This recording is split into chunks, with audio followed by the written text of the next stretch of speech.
hustisya na hindi pantay yung epekto ng batas sa malalakas at mahihina? Well, there's no justice. Tama ka, Jade. Hindi mo sabing makatarungan yan siya kung ang judgment nila is something that's only possible kung ang tao na nandun, that they are trying, comes from a country who feels helpless and powerless. Doc, magandang umaga. May buntag si Admar po, no? Good morning, Admar. Marami po, maliban sa doon sa Amerika, dito po sa Russia, sa China, marami pang mga bansa din na umaatras or ayaw na magpasaklaw dito po sa ICC. Ano po kaya ang mensahe ng ganito pong mga hakbang ng iba pang mga bansang? Recent lang ngayon na nagpahayag is ang Venezuela po, no? Una na rin nagpahayag yung Hungary at yung iba pang mga bansa dyan po sa South Africa. Well, these countries are beginning to realize that the ICC is losing its moral and political relevance.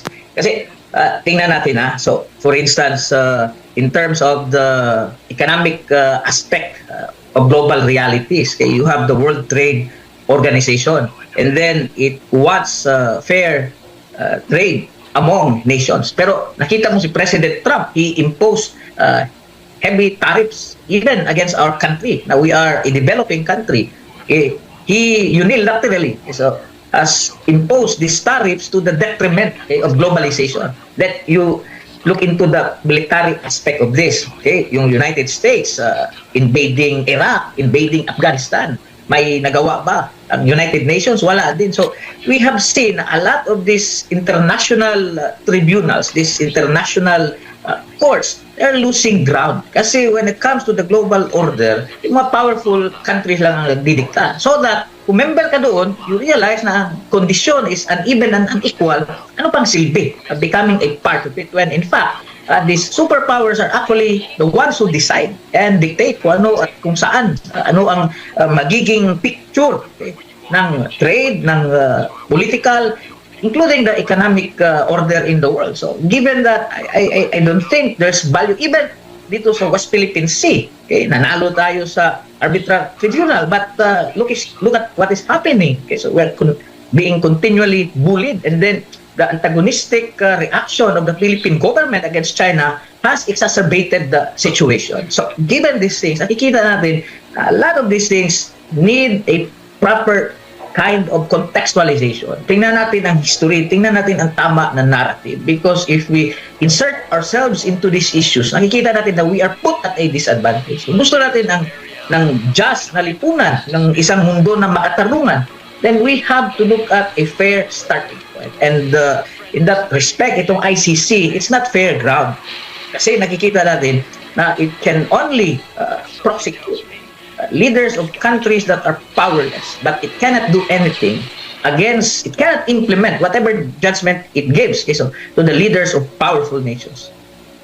May real talk naman yung presidente ng National Assembly ng Venezuela. Ang sabi niya rito, and I quote, "It is to demonstrate yung plano nilang pagtiwalag, it is to demonstrate and denounce to the world the uselessness and subservience of an institution that should serve to protect the people."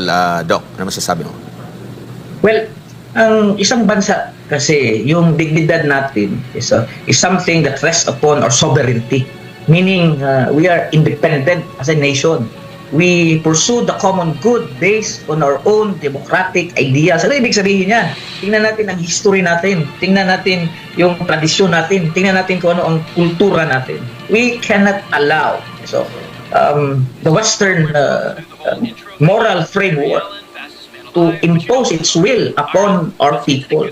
Kasi hindi nila naiintindihan kung ano yung collective consciousness ng mga Pilipino halimbawa. Anong pwedeng gawin ng bansa natin in asserting against this type of subjugation? Parang colonial history ito siya na nagpapatuloy sa ngayon by means of these international tribunals. We have to assert ourselves and maintain our sovereignty and independence, not only on paper, but also in action. So, I believe na it's high time. Tama si President Duterte when he left the ICC. Yet, what his enemies are doing, they're simply taking advantage of the situation and, of course, rendering the president to the ICC in The Hague is illegal. Yun ang nangyari doon, parang binaypass yung mga legal processes natin dito. The Supreme Court hindi nakagalaw, hindi nakapagbigay ng desisyon bago inilabas si President Duterte patungo sa The Hague, parang diretso-diretso na. There was a blatant disrespect for the rule of law, our own rule of law. So paano natin makikita, how can we defend our independence, our sovereignty, how can we defend our identity as a nation if we simply allow these Western powers that be to impose their will against us? Opo. At nakikita nyo po ba na mas marami pa pong mga bansa, no? Kasi yung mga malalaking bansa, mga makapangyarihang bansa, gaya na nabanggit natin, Estados Unidos, ito pong Russia, itong China, at marami pa, tumutuligsa dito sa ICC. Nakikita nyo po ba na marami pang aatras or hindi na magpapasaklaw dito po sa ICC, Doc? Well, President Trump is changing the global political and economic order. And nakikita natin na itong issue na ito is ideological. As we have seen the reshaping the politics and the economy of the world, the ICC will be losing so much ground that at the end of the day, more countries will realize na wala siyang silbi because it doesn't really serve the purpose of global justice.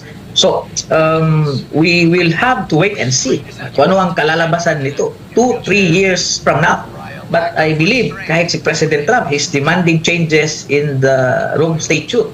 And bakit niya pwedeng gawin niya? Okay, so, he imposes sanctions whenever the ICC doesn't agree. So, kung tingnan mo, it's just one powerful man against an institution that's supported by many countries by way of a mutual treaty.